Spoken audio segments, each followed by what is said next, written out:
Сәлем достар, бүгін үй жағдайында суши дайындаймыз. Ол үшін бізге бірінші теңіз балдырлары, творожный сыр, суға бұқтырылған күріш және қияр керек. Одан кейін кілярына 2 жұмыртқа, 2 стакан кез келген соевый соус, 1-2 ас қасық тұз керек. Одан кейін барып кептірілген сухари, панировочный сухари керек. Енді ең бірінші біз қиярымызды сыртын тазалап жуып алдық. Бұлай ұзын қылып тураймыз. Қиярымызды осылай турап аламыз.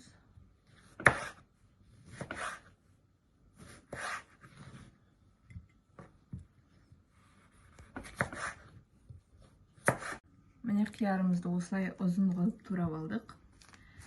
Енді теңіз балдырларын аламыз. Бұның астына пищевой пленка қойсаңыздар болады, орағанда оңай оралады. Міне жылтыр жағын сыртына қаратамыз. Ең бірінші міне күрішімізді жақсылап жайып саламыз бұның бетіне.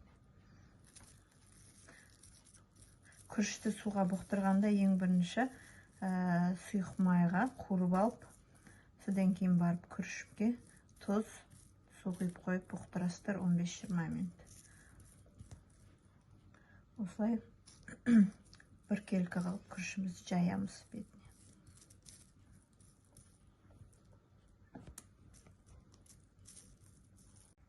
Міне творожный сырымызды осылай талып алдық. Негізі кондитерский пакетпен салған ыңғайлы. Менде ол жоқ болып тұр. Енді бұл жерге қиярымызды саламыз. Сөйтіп жақсылап ораймыз.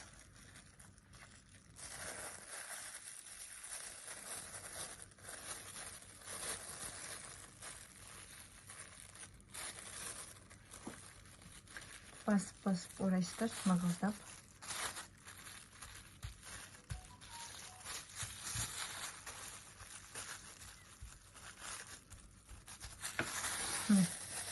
Осылай дайын болады. Енді бұған кляр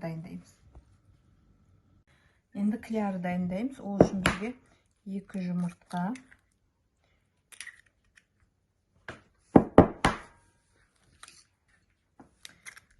2 ас қасық соевый соус,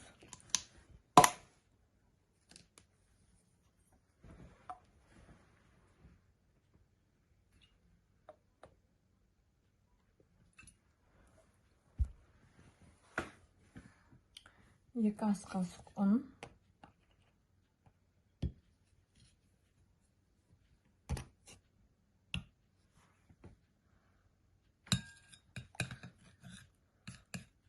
және 2 ас қасық су қосамыз.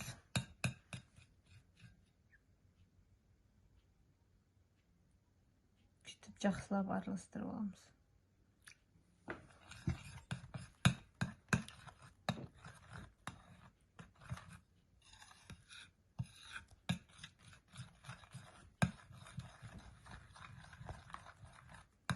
Міне кілярымыз осындай дайын болды.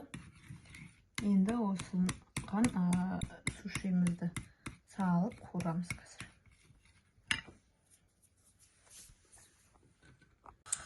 Енді біз табамызға сүт майымызды құйып қыздырып алдық. Бағанағы орап дайындап қойған сушимізді кілярға матырып, екі жағын жақсылап. Сөйтіп панировочный сухариге саламызды қуырып аламыз.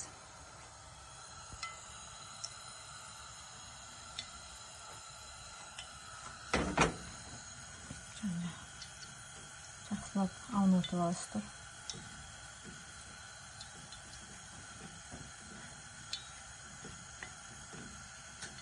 Енді қуырамыз.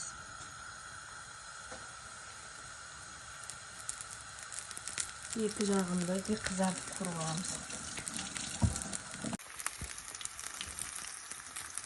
Міне дайын болды. Екі жағын бірдей қылып қызартып қуырып алып, осындай қызыл түскен кезде ақырын ала берсеңіздер болады.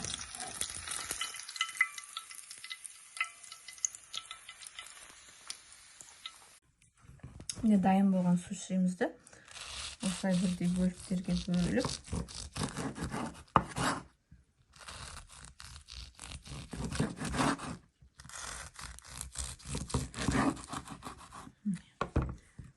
осылай дастарханға қоя берсеңіздер болады.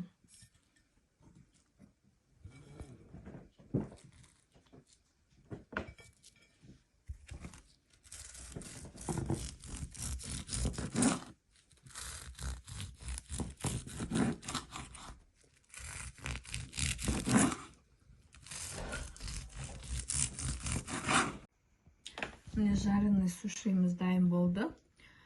Егер де сіздерге ұнап жатса, сіздер де дайындап көріңіздер. Лайк басып, каналымызға жазып, комментарий жазуды ұмытпаңыздар.